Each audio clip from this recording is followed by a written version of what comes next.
오늘장을 움직인 이슈 살펴보고 내일장의 투자 시그널도 찾아보겠습니다. 오늘은 헤르메스 스탁 하창원 본부장과 함께합니다. 어서 오세요. 네, 안녕하십니까. 네, 본부장님, 오늘은 이슈 이야기 듣기에 앞서서 오늘 나온 속보 관련해서 좀 먼저 여쭤볼게요. 저희 방송 시작하기 조금 전에 나온 소식입니다. 유한양행의 이 폐암 치료제죠, 렉나자가 미국 FDA 승인을 받으면서 이 항암제에 새 역사를 썼다, 이런 기사가 나오고 있는데 일단 오늘은 좀 주가가 끌어내려지는 흐름 보였더라고요. 내일 확 튀어갈까요? 이게 좀 사실 굉장히 고민이 되는데 이슈적으로 본다라고 한다면 가는 게 맞죠. 네. 가는 게 맞는데 일단은 기본적으로 그런 생각이 듭니다. 일단 증권가 리포트 보시면 뭐 무난하게 승인이 될 거다라는 전망이 사실 굉장히 많았거든요. 그래서 승인은 사실상 된다라는 인식이 좀 컸고, 물론 그게 이제 뭐 리포트 사항이긴 하지만 어쨌든 그런 기대감이 상당히 많았던 것도 사실입니다. 근데 네. 수급적인 흐름을 보면은 최근에 이제 기관에서는 계속적인 매도가 있었던 상황이고, 특히나 금일이 이제 외국인과 기관의 대량 매도가 있었거든요. 근데 이제 과연 그들이 그런 정보를 정말 진짜 하나도 몰랐을까?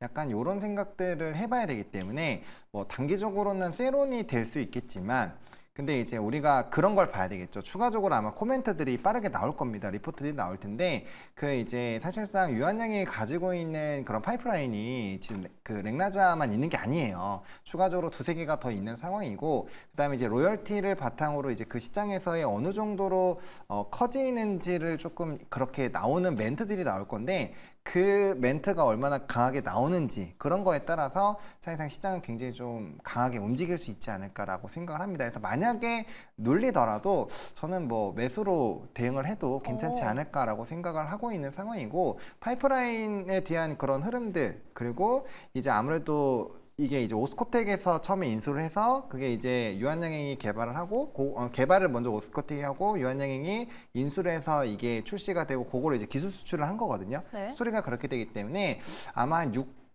정도는 유한양행이 가져갈 확률이 높습니다. 그다음 오스코텍 나머지 이제 자회사가 이렇게 가져가는 지분으로 될 확률이 높기 때문에 아마 최대 수혜는 아무래도 유한양행이 될 수밖에 없고, 앞서 말씀드린 것처럼 파이프라인이 있기 때문에 추가적인 그런 부분들이 붙는다라고 한다면 단기 눌림이 나오더라도 충분히 좀 중기적인 관점으로 대응이 가능하지 않을까. 그래서 일단 세론에 대한 흐름만 체크하고 아니다라고 한다면 재빠르게 쫓아갈 필요가 좀 있지 않을까라고 좀 정리드리겠습니다. 네, 아무래도 이 소식이 좀 기정사실화되고 있는 부분이 있었고, 수급에서도 오늘 조금 빠지는 흐름을 보였기 때문에 내일 이어서 이 이슈 관련해서 어떤 코멘트들이 나오는지 지켜봐야 한다, 이렇게 말씀을 해주셨습니다. 그러면 본부장님, 하나만 간략하게 여쭤볼게요. 보유를 하고 계신 분들은 그러면 내일 좀 시세를 일단 지켜보고 대응을 해야겠죠? 그렇죠. 이제 뭐 예를 들어서 세론으로 작용을 할 수도 있습니다. 이제 우리나라 바이오 특성상 좋은 뉴스가 나오더라도 이게 또 확인이 되면은 또 이제 마법 같은 선반영이라는 맞아요. 단어가 나오면서 좀 눌리는 경우가 있거든요. 그래서 만약에 그런 흐름들이 나온다라고 한다면 뭐 이제 평단이 좀 여유로우신 분들은 그냥 홀딩 하시는 게 맞을 것 같고요. 평단이 조금 근접해 있으신 분들은 이제 본전 근처에 오기 전에 일단은 현금을 하셨다가 다시 조금 더 위치가 낮은 데에서 다시 재매수를 하시는 게 맞지 않을까라고 보고 있고요. 일단 기본적으로 막 급락이나 이런 것들이 만약에 정말 세론으로 너무 강하게 작용이 돼서 그렇게 된다라고 한다면 일단 매수로 대응을 하자라는 거고, 그거는 보유자도 마찬가지입니다. 보유자의 입장에서는 홀딩에다가 현금이 있으면 더 사는 거죠. 그래서 그런 식으로 대응을 하시면 될 것 같고, 일단 급등이 나오기 시작을 하면은 저는 개인적으로 좀 좋은 방향으로 가지 않을까라고 생각하고 있는데, 만약에 그런 방향으로 간다라고 한다면 일단은 꼭 붙잡고 일단 있어야 되지 않을까라고 생각을 하고 있습니다. 네, 중장기적으로 유한양행 신규 매수도 또 추가 매수도 가능할 수 있다, 이렇게 정리를 해보도록 하겠습니다. 자, 그러면 이제 저희 본격적인 이슈 이야기 나눠보도록 할게요. 먼저 첫 번째 이슈 화면으로 만나보시죠. 네, 첫 번째 이슈입니다. 환율 강세. 떴다 비행기 날아라 날아라입니다. 네, 죄송합니다. 주간거래 종가 기준으로는 이 약보합권에서 마무리했지만 오늘 이 원달러 환율이 주간거래 중에 1330선이 또 한 번 깨지기도 했습니다. 어제도 이 20원 넘게 내리는 흐름을 보여줬는데 오늘은 이 원달러 환율의 하락세를 짚어보면서 소위 이 달러 약세 수혜주로 분류되는 섹터 중에서 항공주의 추이까지 함께 살펴보도록 할 텐데요. 자, 본부장님, 먼저 최근 이런 원달러 환율 하락세의 원인 뭐라고 보고 계세요? 사실 이제 원달러가 굉장히 좀 가파르게 하락이 나왔기 때문에 이게 원래는 과거에는 이제 원달러 환율이 낮아져 있는 상황에서 유지가 되면은 좀 증시에 우호적이다 이런 평가를 받죠. 근데 지금은 그게 과연 좋을 것인가에 대해서 한번 생각을 해볼 필요가 있습니다. 일단 이걸 선두에 먼저 말씀을 드리고 네. 저는 개인적으로 하락한 요인을 크게 5가지로 좀 분류를 해서 좀 말씀을 드리고 싶은데 네. 첫 번째로는 이제 연준의 발언들입니다. 아무래도 이제 달러 자체가 약해지는 금리 인하에 대한 포인트가 나오게 된다면 이제 달러 강세가 많이 조금 줄어들 수가 있는 상황인데 전일 이제 간밤에 닐 카시카리가 발언을 했죠. 일단은 이제 고용 시장이 생각보다 예사롭지가 않다. 그래서 9월에는 이런 금리에 대한 논의를 한번 해보는 게 좋을 것 같다라는 식으로 이제 인터뷰를 좀 한 게 있습니다. 대표적으로 지금 투표권은 없지만 매파적인 성향을 가지고 있다라고 알려져 있는 카시카리가 아무래도 조금 이렇게 비둘기적인 발언들을 했다라는 점, 그리고 금리 인하에 대한 시사를 했다라는 점에서 뭐 이미 우리가 패드워치나 이런 흐름들에서 봤을 때 9월에서의 금리 인하 가능성이 이미 굉장히 높다라는 건 알고 있지만 이 연준 의원들에서의 이런 발언들을 직접적으로 듣는 것은 아무래도 시장에서의 좀 기대감이 상당히 높아질 수 있다라는 거거든요. 그렇기 때문에 그 부분이 달러에 대한 힘 자체를 좀 약화시켰다라고 보시면 될 것 같고, 결과적으로는 지금 달러 인덱스 부분에서의 달러 강세가 유지가 되고 있었던 상황이거든요. 왜냐면 주변국들은 이제 금리를 다 인하를 하고 있는 상황인데 미국은 지금 금리 인하를 안 하고 있는 상황이죠. 그러면 이제 유로화 쪽에서 통화 가치가 떨어지는 부분들, 그리고 위안화 같은 경우는 지금 중국에 대한 뭐 경제 지표나 이런 것들이 안 좋기 때문에 사실상 조금 좋지 않습니다. 그러면 달러 인덱스 부분에서 엔화가 최근에 강세 나온 거 빼고는 나머지 통화 또 세 개는 또 거의 변화가 없거든요. 그렇죠. 그러면 이제 유로화나 이제 위안화 쪽에서 영향을 많이 받을 수밖에 없는데 그쪽이 약하니까 상대적으로 이제 달러는 달러 인덱스에 비해서는 좀 강해질 수밖에 없다라는 거죠. 그래서 그런 부분에서 달러 자체가 약해지면은 나머지 통화 가치가 높아지니까 거기에 따른 이제 좀 변화가 있었다라고 보시면 될 것 같고, 아마 시장에서는 이 부분을 좀 가장 크게 좀 주목을 하고 있는 것 같은데 23일에 이제 우에다 BOJ 총재 발언이 좀 있습니다. 이게 의회에서 네. 왜 금리 인상에 대해서 진행을 했는지 그런 것들에 대해서 얘기하는 발언이 있는데, 만약에라도 엔화 강세를 뭔가 야기할 만한 어떠한 내용들이 이런 발표 안에서 나오게 된다라고 한다면 추가적으로 엔캐리 트레이드가 또 진행이 될 수 있지 않을까? 왜냐면 그 규모 자체가 상당히 조금 뭐 나왔다라고는 예상을 할 수 있지만 달러가 계속 약해지고 엔화가 강해지게 되면 나머지 부분에서도 처분하고 빠르게 이 귀환을 하려는 움직이는 캐리 트레이드가 나올 수밖에 없는 환경이거든요. 근데 사실상 그 규모가 정확하게 알기가 어려운 상황이기 때문에 만약에 엔화가 강하게 되기만 한다라면은 현재 시점에서는 달러가 상대적으로 약해지고 있기 때문에 엔캐리 트레이드가 더 확산이 될 수 있다라는 거죠. 만약에 그런 식으로 된다면 또 미국 쪽에서 이제 국채부터 시작해서 반응이 나올 거기 때문에 그게 아무래도 좀 영향이 크게 작용을 하고 있는 것이 아닌가라고 보고 있고요. 이렇게 얘기를 하는 게 우리가 이제 엔캐리 트레이드 부분이 됐을 때가 140 부분까지 왔었던 상황이고 그게 조금 완화가 됐었다라고 표현했을 때가 147, 148 정도인데 지금 은근슬쩍 다시 146까지 올라와 있는 상황이거든요. 그러니까 사실 언제든지 그런 발언들로 인해서 엔화 강세가 나오면 캐리 트레이드가 나올 수가 있다라는 점, 그거 굉장히 좀 중요한 부분이니까 네. 23일입니다. 23일에 어떠한 발언들이 나오는지 좀 체크를 하셔야 될 것 같고요. 그다음에 전거래일에 오늘 같은 경우는 달러 선물에서 외국인의 순매수가 좀 있기는 했는데 1,800억 정도 들어왔는데 이제 전거래일 오후에는 이게 엄청나게 많은 매도량이 나왔습니다. 거의 12만 1,710계약 정도가 매도가 나왔는데 이건 뭐 규모로 보면 진짜 엄청나게 많은 양이죠.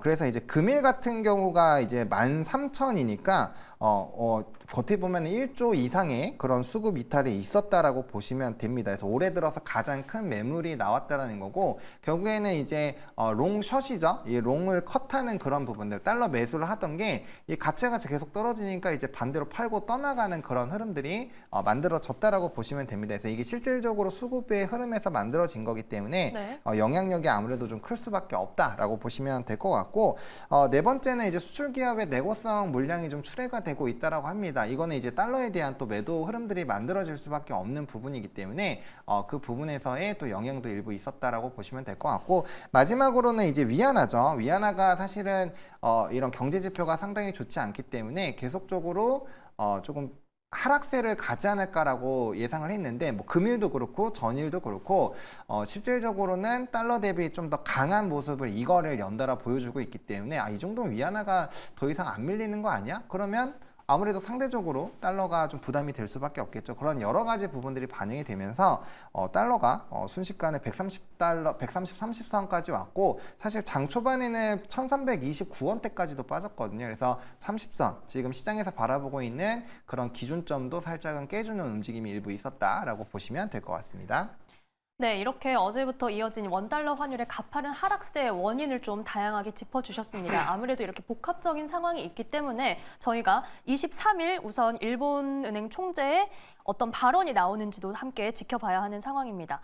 자, 이번에는 저희 시장 이야기로 돌아와서 사실 오늘 시장에서요, 여러 섹터가 고르게 상승세를 보였지만 특히 좀 항공주 같은 경우는 정말 오랜만에 기지개 좀 켜나 싶은 그런 물음표가 달리기도 했거든요. 사실 항공주는 여름철 성수기에도 줄곧 내리막만 걸었었는데 앞으로 항공주 조금 기대해 볼 만한 포인트가 있을까요?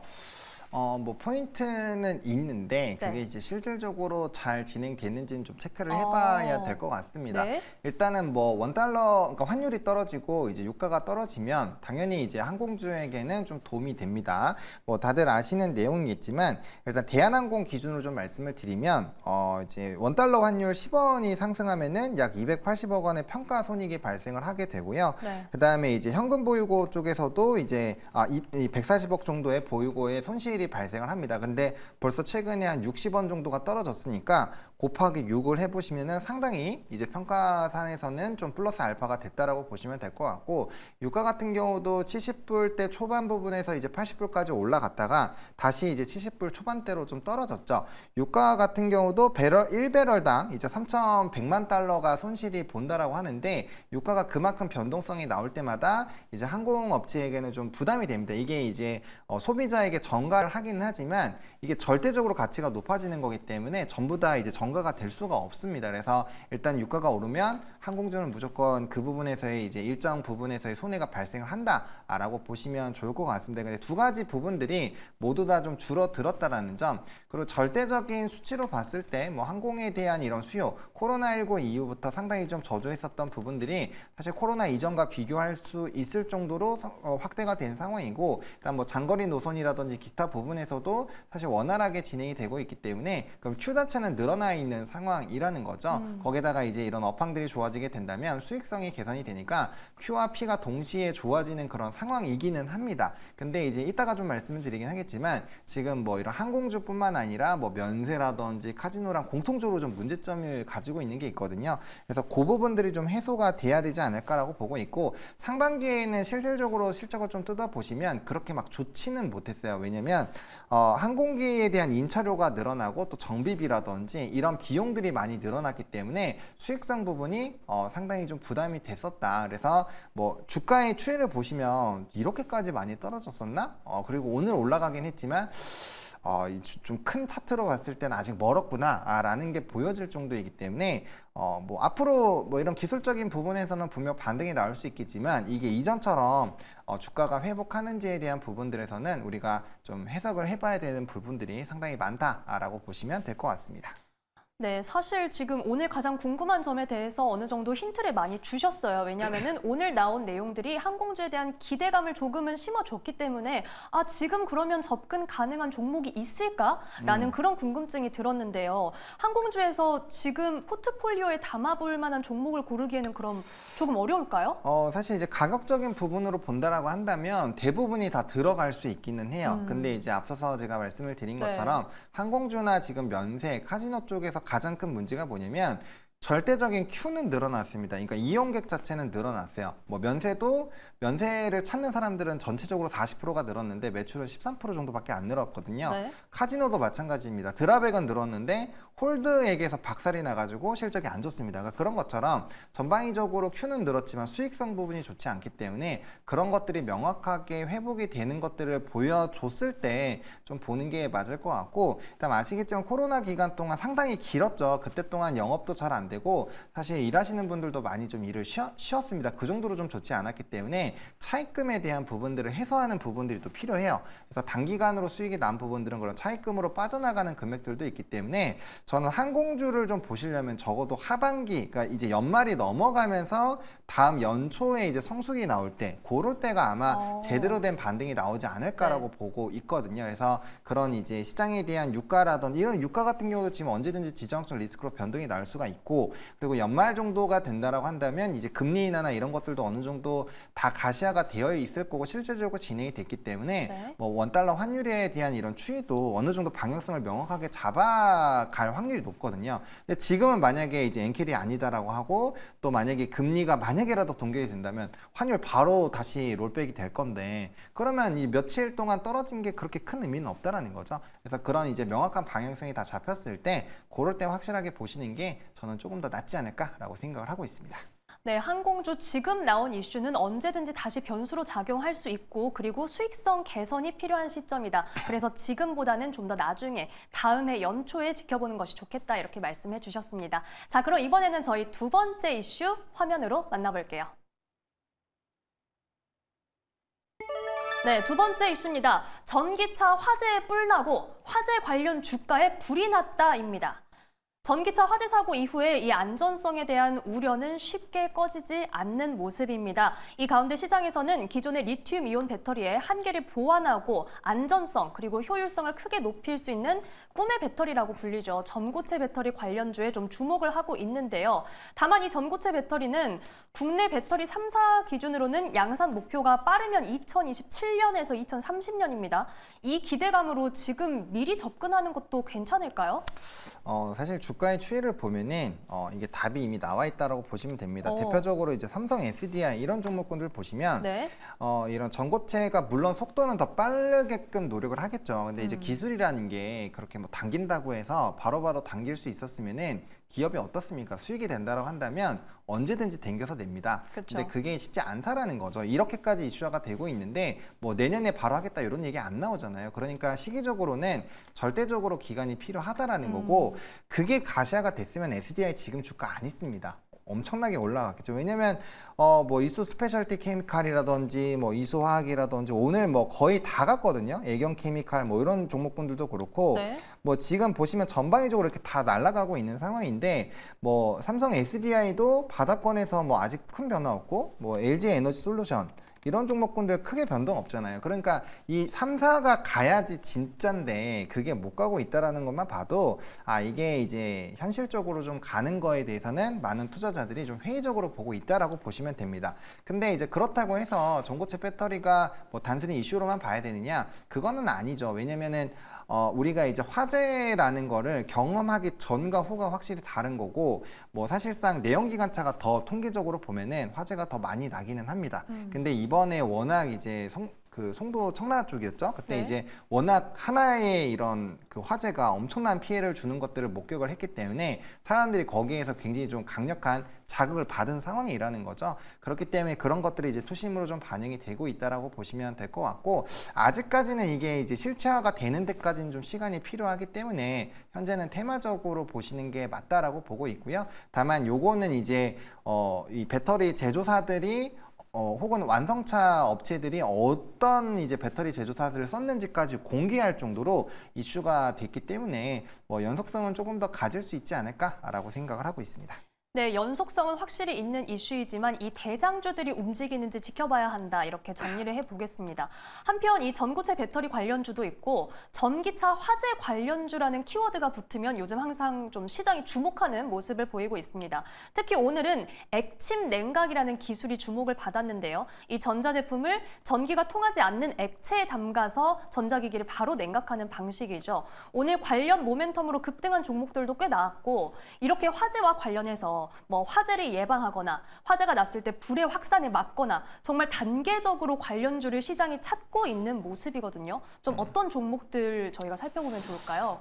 뭐 종목 분들은 좀 잘 알고 계실 것 같아서 일단은 저는 이제 가장 기본적으로는 이제 화재를 안 나게끔 하는 게 중요하기 때문에 그래서 이제 전고체가 좀 대장이라고 보시면 될 것 같고 네. 또 정부에서 이제 장치를 장착하라는 그런 방향들 그리고 이제 현대차에서도 그런 것들을 이제 사전에 좀 확인할 수 있는 그런 기술력들을 개발을 하고 있기 때문에 저는 그런 쪽을 먼저 좀 보셔야 된다라고 보고 있고요. 그다음에 충전 같은 경우도 이제 현대 같은 경우는 뭐 100% 충전해도 안전합니다. 이런 얘기들이 지금 기사로 나오고 있거든요. 그래서 뭐 충전 관련된 부분들에서도 뭐 충분히 좀 이슈가 될 수 있지 않을까라고 보고 있습니다. 그래서 이런 과충전 방지라든지 그런 이제 관련된 종목군들을 먼저 일단 보시는 게 맞을 것 같고요.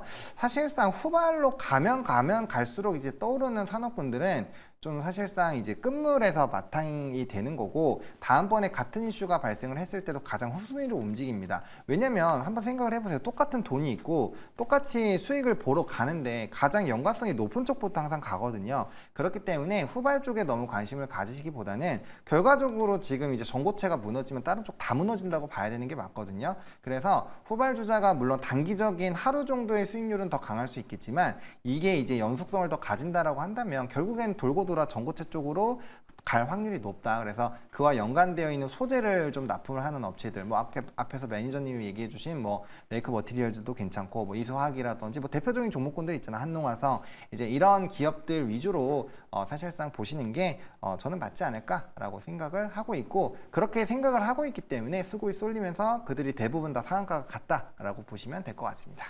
네, 아무래도 관련 키워드들이 붙은 종목에서 급등주도 많이 나왔기 때문에 많이 관심 가지시는 분들도 많을 텐데요. 하지만 화재는 진화보다 예방이 중요하죠. 그래서 근본적인 한계를 보완할 수 있는 전고체 배터리 그리고 과충전 방지 관련주를 보는 게 맞다 이렇게 말씀을 해주셨습니다.